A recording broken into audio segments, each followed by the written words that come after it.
Right now I'm working on my first book project, which is tentatively titled The Suspended States of Latinx Literature, which uses contemporary U.S. Latino literature, film, and television to track how the racialization of U.S. Latinos has been dependent on a suspended literary form and plotted into U.S. law, the narrative of development.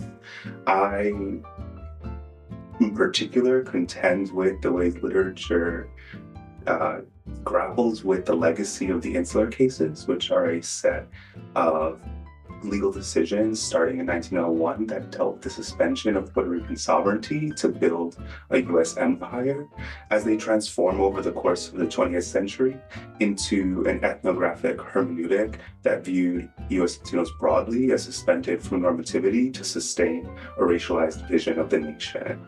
By grappling with the relationship between law and literature, aesthetics and politics, I think we can see how the law, the insular cases, promised freedom for U.S. territories, in particular Puerto Rico, through narratives of perpetual growth, actually relied on a particular kind of stasis. And that sort of becomes the way the U.S.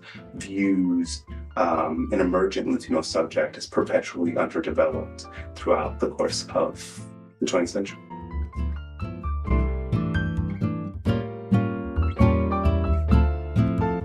There are two very important mentors in my life, one of which was my undergraduate mentor, Tony Lopez, who I would not be here without his sort of faith in my work. I met him, I think most importantly for my work, in a Caribbean novel class, which his ability to articulate the sort of relationship between the development of a Francophone and Anglophone Caribbean and a Hispanophone Caribbean literary tradition allowed me to see these sort of grand connections in sort of the emergence of a post-colonial subject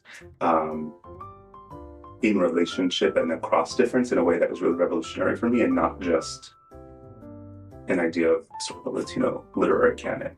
And then my second mentor, my graduate mentor, my friend Mary Pat Brady, taught a beautiful class about the legacies of dispossession and removal as foundational for an articulation of U.S. freedom in the 19th century and into the 20th century across Latino, Indigenous, and Black studies. And I think that comparative framework and that thinking with and across difference is foundational for the project that I'm working on now.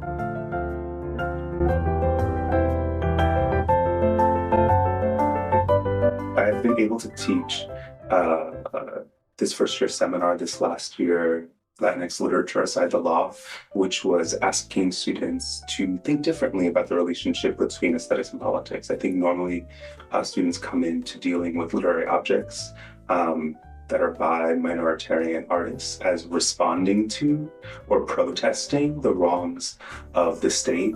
And my class asked them to think about this asideness. How do literary objects prepare us for a more utopian ideal or a blueprint for a different way to be and exist together?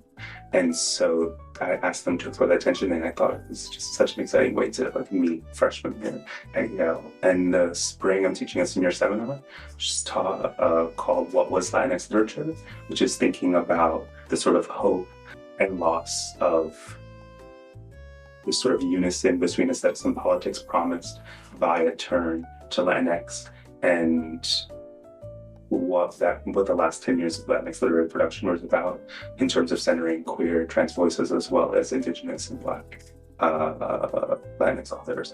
And so that course is dealing with a bunch of those themes. And then next year, I'm really excited to teach a course about the legacy of the 90s, and from AIDS writing to the rise of queer critique to the new queer cinema, and how this became a vital space for minoritarian artists to express their dissatisfaction with the present, and how that can recontextualize our contemporary sort of socio-political moment in literary production among queer color authors.